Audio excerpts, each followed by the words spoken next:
तो हेलो दोस्तों, आपका स्वागत है मस्ती क्लासेज बाई प्रियांशु में। तो आज हम लोग इस वीडियो में क्लास 10th बायोलॉजी का कुछ हम लोग ऑब्जेक्टिव प्रश्न को लेकर आए हैं। अगर आप लोग 2025 में बोर्ड एग्जाम दे जा रहे हैं तो आप लोग इस वीडियो को जरूर से जरूर शुरू से अंत तक देखिएगा। पहला नंबर प्रश्न कहता है कि ग्रहणी जो है वह किसका भाग है। ग्रहणी किसका भाग है, ग्रहणी किसका भाग है, छोटी आंत का। ऑप्शन नंबर बी हो जाएगा। अगला प्रश्न है कि विखंडन होता है, द्विखंडन किस में होता है। तो अमीबा में भी होता है, लेशमानिया में भी होता है, पैरामीशियम, इनमें से सभी। Option number D. अगला प्रश्न कहता है किसे रासायनिक दूत कहा जाता है। रासायनिक दूत हार्मोन को। Option number C. अगला प्रश्न कहता है कि जीवन की एक महत्वपूर्ण विशेषता क्या है। जीवन की एक महत्वपूर्ण विशेषता है कि हम लोग क्या करते हैं, वृद्धि करते हैं, हम लोग वृद्धि करते हैं। अगला प्रश्न है मानव मूत्र में यूरिया कितना % होता है। तो मूत्र में यूरिया 2%। अगला प्रश्न है कि अमीबा अपना भोजन कैसे पकड़ता है। तो कुटपाद के द्वारा। Option number A. अगला प्रश्न कहता है कि ऑक्सीजन का वाहक कौन होता है। तो ऑक्सीजन का वाहक आरबीसी। Option number A. अगला प्रश्न है बीज विकसित होता है, बीज किससे विकसित होता है। तो जो बीज होता है वह बीजांड से विकसित होता है। Option number D. अगला प्रश्न है कि रक्त में शर्करा के स्तर को नियंत्रित कौन करता है। तो रक्त में शर्करा के स्तर को नियंत्रित करता है एस्ट्रोजन। Option number B. अगला प्रश्न है दांत की सबसे ऊपरी परत इनामेल। Option number B. अगला प्रश्न है निम्न में से किसे कोशिका का ऊर्जा मुद्रा कहा जाता है। तो कोशिका का ऊर्जा मुद्रा किसे कहते हैं, एटीपी को। Option number B. अगला प्रश्न कहता है कि किण्वन की क्रिया पाई जाती है। किण्वन की क्रिया ईस्ट में। ऑप्शन नंबर ए हो जाएगा। अगला प्रश्न है किशोरावस्था में होने वाले शारीरिक परिवर्तन का कारण क्या है।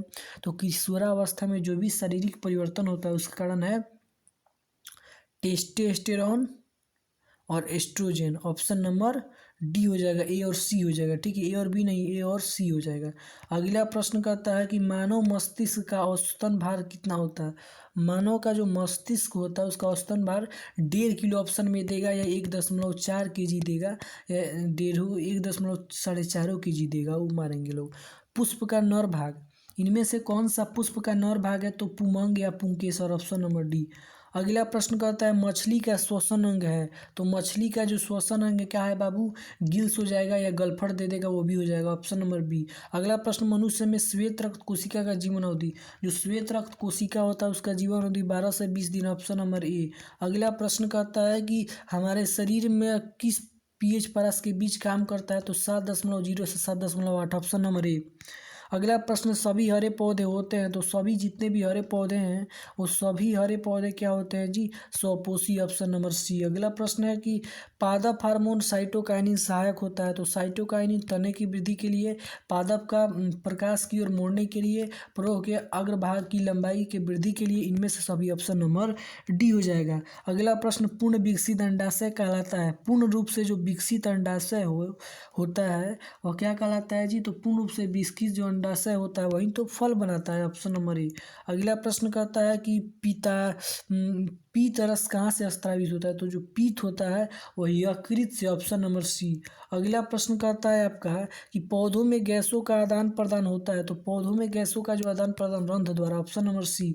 अगला प्रश्न है कि ग्लाइकोलाइसिस कहाँ पाया जाता है। तो कोशिका द्रव्य में। ऑप्शन नंबर ए हो जाएगा।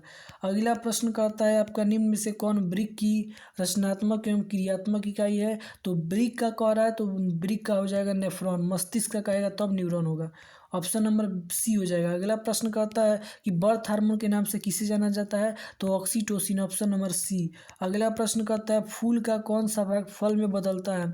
तो फूल का कौन सा भाग फल में बदलता है। तो फूल का जो आपका भाग होता है आपका अंडाशय व फल में, और बीजांड बीज में। अगला प्रश्न इनमें से कौन स्वपोषी है। तो हरे पौधे स्वपोषी। Option number D. अगला प्रश्न कहता है कि मानव के गुर्दे का आकार कैसा होता है। तो सेम के बीज क्या कह रहे हैं, राजमा के आकार का। Option number B. अगला प्रश्न रक्त को थक्का बनाने में कौन सहायक होता है। तो थक्का बनाने में रक्त बिंबाणु देगा या प्लेटलेट्स देगा। Option number B. अगला प्रश्न कहता है मस्तिष्क उत्तरदायी होता है। तो हृदय को स्पंदन करने के लिए, शारीरिक सुनंतर के लिए, सोचने के लिए, इनमें से सभी, ऑप्शन नंबर डी। अगला प्रश्न है, इंसुलिन की कमी से कौन सा रोग होता है? तो इंसुलिन की कमी से आपका जो रोग होता है वह कौन सा होता है? मधुमेह, ऑप्शन नंबर ई हो जाएगा। अगला प्रश्न है, भ्रूण का विकास होता है, तो भ्रूण का विकास जो होता है आपका कहाँ होता है? गर्भाशय में होता है, ऑप्शन नंबर ई हो जाएगा। अगला प्रश्न कहता है, पौधों में प्रकाश संश्लेषण का स्थान होता है। पौधों में प्रकाश संश्लेषण जो होता है वह कहाँ होता है बाबू लोग? तो यह आपका क्लोरोप्लास्ट में होता है पौधों में प्रकाश संश्लेषण।